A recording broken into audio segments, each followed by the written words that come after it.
Écoutez, moi si j'ai quelque chose à dire en particulier, je pense avoir été ces dernières années un élu de terrain, notamment en tant que conseiller général.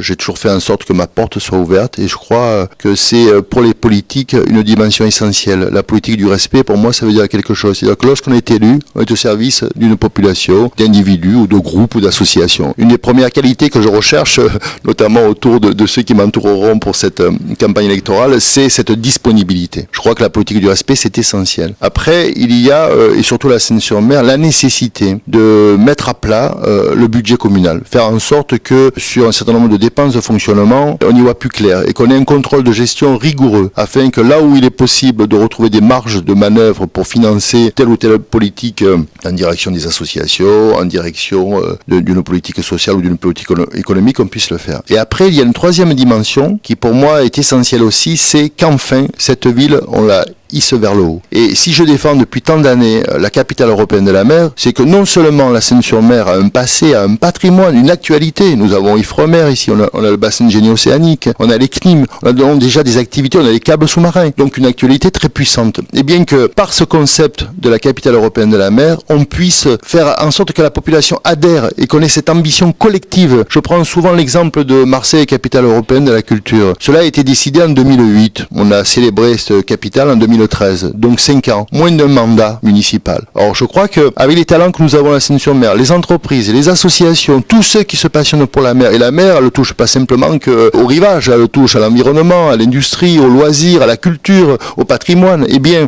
on définisse ensemble ce concept, qu'on y travaille, qu'on mette en chantier dès 2014 l'ensemble des acteurs de la ville et des particuliers qui voudraient s'agréger à ce projet pour que ensuite, avec sa définition et surtout son intégration dans un plan d'urbanisme d'ensemble, on puisse aller voir des partenaires privés, des partenaires institutionnels. Vous savez, quand vous allez devant un ministre ou un chargé proche d'un ministre ou l'Europe ou la région en disant voilà, moi je suis un élu de la Seine-sur-Mer, après avoir travaillé pendant une année avec ma population et mes associations, les entreprises qui sont déjà sur mon territoire, on veut projeter la Seine-sur-Mer vers ce concept, vers cette réalité. On va mettre 6 ans, 10 ans peut-être, mais on veut aller vers cela. Je vous assure que des partenaires privés comme l'État, ils comprendront un peu mieux et seront sans doute plus facilement des partenaires à nos côtés. On ne peut pas simplement toujours aller voir au ministre des investisseurs en disant ben voilà, sur ce petit bout de mon territoire, je vais faire peut-être un casino, peut-être là je ferai une école. Il faut avoir une vision d'ensemble. Je prends là aussi souvent l'exemple lorsque j'étais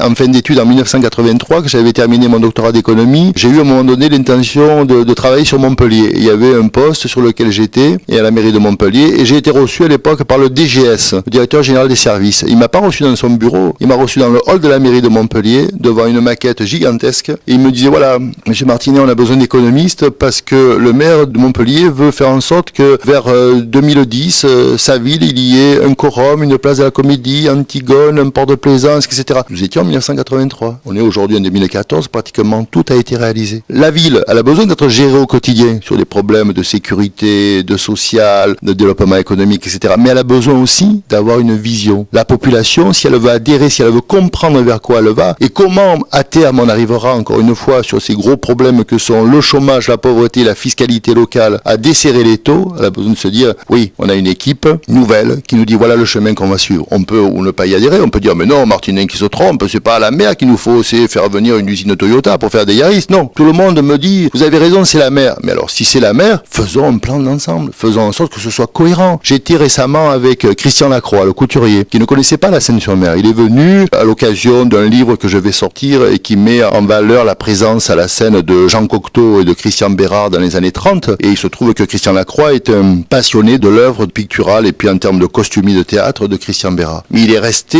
totalement ébahi par la beauté de notre littoral. J'ai eu la chance aussi en novembre d'accueillir Gérard Darmon, l'acteur. Lui aussi, parce que j'essaie de convaincre ces gens qui sont des gens du Sud. Christian Lacroix, il est d'Arles. Gérard Darmon est un rapatrié d'Algérie, quelqu'un qui est né là-bas, qui a vécu là-bas. Bon, ils sont passionnés par la mer et la Méditerranée. Quand je leur dis notre ambition de faire de cette ville la capitale européenne de la mer, ils disent mais tu as tout à fait raison. Quand je leur explique le passé, l'actualité, je leur montre Ifremer, je leur montre les câbles sous-marins, qui ont été les chantiers navals, les élevages de dorades et de coquillages à la Seine-sur-Mer, qui nous donnent cette multiplicité d'activités autour des thèmes de la mer, le petit port de Saint-Elme, etc. Ils me disent mais tu as tout à fait raison. Et ils sont prêts à être des ambassadeurs pour nous de ce projet. Donc je crois que si les Sénois ont envie d'avoir un projet de cette dimension, décision qui fera en sorte que la Seine-sur-Mer retrouvera une dimension régionale, voire nationale ou internationale, il faut s'engager dans ce chemin. On n'en a pas parlé justement de l'aquaculture en baie de Tabaris. Pour que l'aquaculture, vous voyez, là aussi, hier soir, je ne sais pas si j'ai heurté, mais l'aquaculture, on ne peut pas dire on veut développer ce type d'activité et continuer. Alors, il est vrai qu'il y a eu dans la rade de Toulon un contrat de baie qui a fait en sorte qu'on améliore la qualité des eaux. Mais quand vous savez qu'on s'apprête à installer sur Brégaillon